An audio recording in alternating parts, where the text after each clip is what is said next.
Welcome back to Let's Talk Careers. I'm so excited to bring another incredible guest. Today, we are speaking with Danielle Wilson Gulston, who is teaching and learning at the British University in Dubai. She's a TEDx speaker, a diversity and inclusion consultant, and a Mahogany Inclusion Partners from the UK. Welcome, Danielle. I'm so excited to have you with me today. So excited to be here with you, Maria. I want to take you down memory lane to a time when you were a younger teenager, around that age where most parents and teachers and friends would be asking you, "Hey Danielle, what are you going to do when you graduate?" Do you remember the interest that you had academically and some of the career aspirations that you were thinking about when you were a younger teenager? Most certainly. I remember when I was probably in my early teenage years, I always told my parents I wanted to be a forensic scientist. I don't know where that came out from. But, as I got older and I ventured into university, I did a bachelor's degree in economics and management studies. And, I went through that feeling like, okay, I'm doing what I'm supposed to be doing. And there wasn't any real purpose to it. I mean, I think I just fell into that stream. But as I finished university, I actually got into teaching. So one of my professors at university asked me to come back to do his tutorials. So that's my first introduction into tertiary teaching. And I loved it. I absolutely loved it. But, at that point in time, it wasn't a future goal in terms of, okay, do I see myself teaching long term? No, that wasn't the thought in my head at that point in time. So I went into the industry and I actually took up brand management. Meaning I was a brand manager for a couple of big brands. I traveled a lot. I traveled throughout the Caribbean. I traveled throughout North America. And, Maria, there was still this inadequate feeling in terms of I'm not doing what I'm meant to be doing. And when I came to the UAE 5 years ago, I told myself, listen, I'm not going to do branding. I'm not going to do marketing. I'm going to go back into teaching because that's where I felt that first love, that first passion, that first jolt of energy in terms of loving what I do. And I got back into teaching and I do not regret it. I honestly believe teaching is my vocation. It's where I'm supposed to be. It's where I thrive. It's where it's seamless. It's where it's, effortless to do what I do. And on the other hand, I'm glad I had all the other experiences in terms of marketing, in terms of going through a degree in management, a master's degree in marketing, and realizing that is not what I want to do because it really shaped the teacher I am now. I could lend my many experiences, many working experience in the classroom, and it adds value. You see it in terms of the engagement with the students, in terms of they look at you and, in a way that, okay, she knows what she's talking about in terms of, multiple careers, finding your path, doing different things to find your path.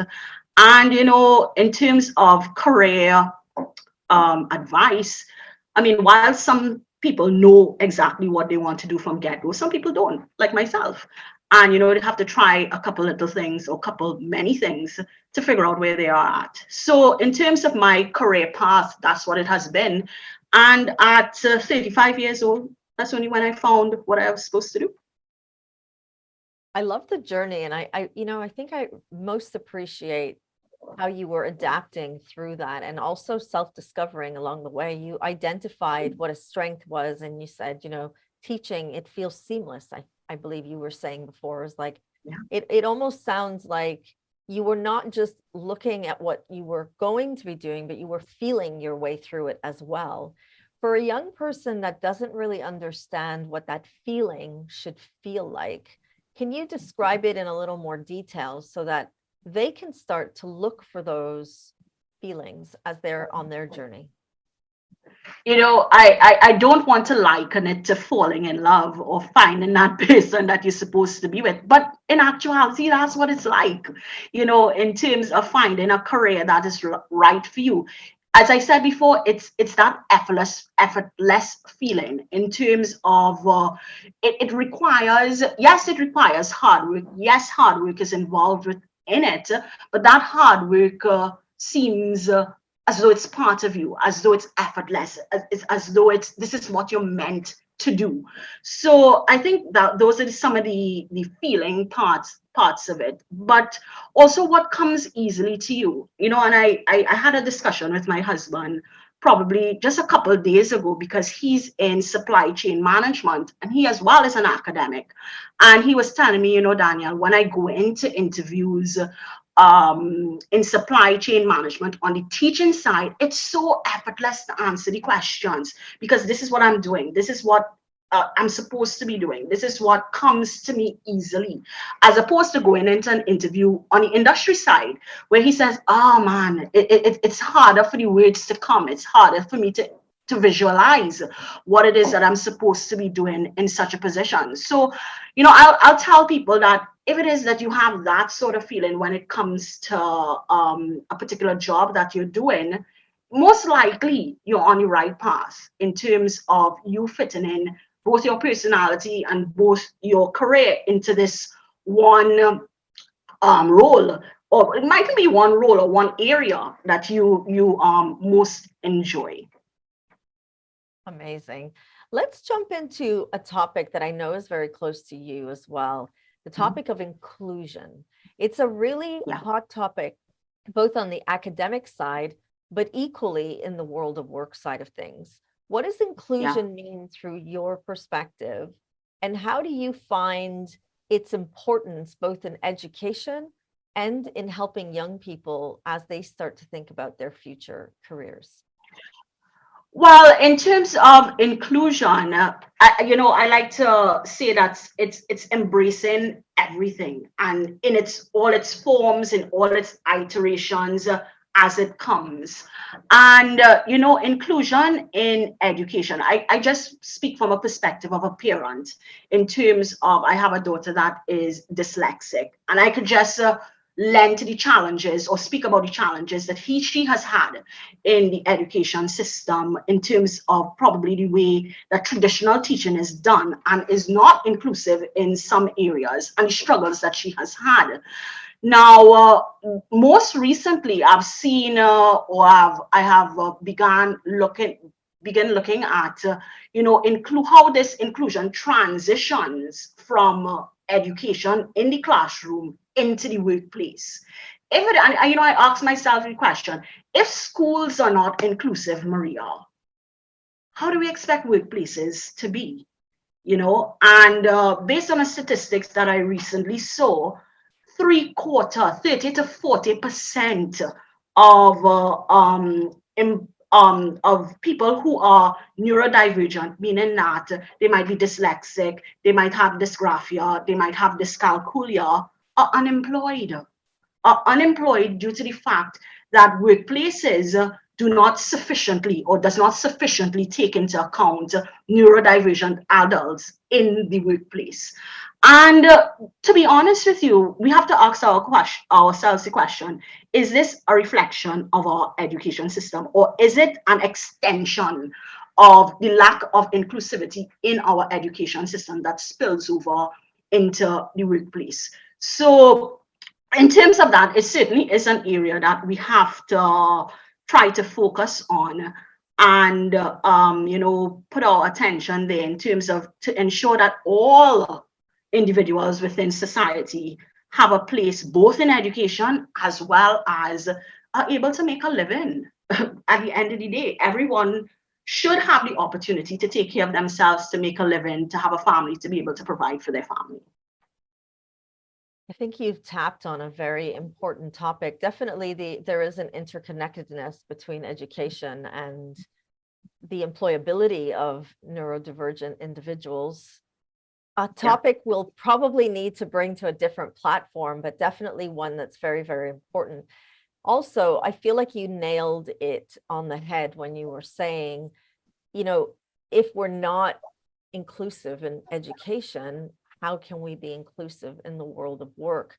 And I think sometimes young people think the world of work will be an extension of what their life at school would be. But we know as Mhm. educators and also people who have worked in industry that that's not always the case. So if we look back at your own experiences of working and then being in education and now being a parent to children who are in school as well, how can you or what advice can you give a young person watching this that might be scared? If I'm not good enough at school, can I succeed in the workplace?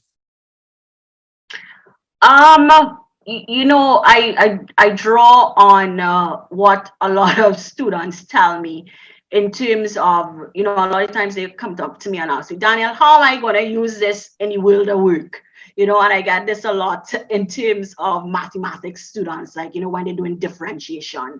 I was like, how am I going to use this in work in my workplace? It's totally irrelevant. But what I'll say is that a lot of times it's not the technical skills that you learn in the school system that's really applied in the workplace, but really those soft skills that you learn in terms of communication, in terms of working in teams, in terms of critical thinking.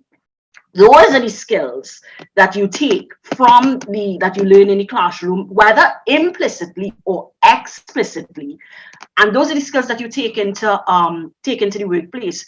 So even though you don't master those technical skills, I'm not really good in school, my grades aren't good, that doesn't mean you're not going to be a good employee or employee that performs, because you could have grasped those soft skills that allows you to negotiate, that allows you to communicate effectively, that allows you to work perfectly in teams, or work well within teams, that allows you to excel in the workplace. So the advice that I would give is don't be hung up on the grades. Yes, grades are important. Yes, grades have a place, but it's not the be all, it's not the end all.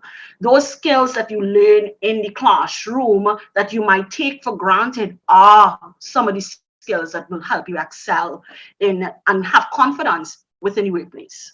Let's jump into your top three career tips. You say, number one, put yourself in a position to experience as many diverse and different settings as possible. Number Yeah. two, venture into different activities so you truly discover who you are, which feels like an extension to your number one tip. And then number Yeah. three, engage in constant self awareness activities so that you can distinguish between people pleasing behaviors and choices and what authentically brings you joy. I want to hone in on that number three because I see that again as such an important tip. Definitely something not just for your career, but also for life in general. However, definitely not something taught at school, but something No. expected if you go into graduate school.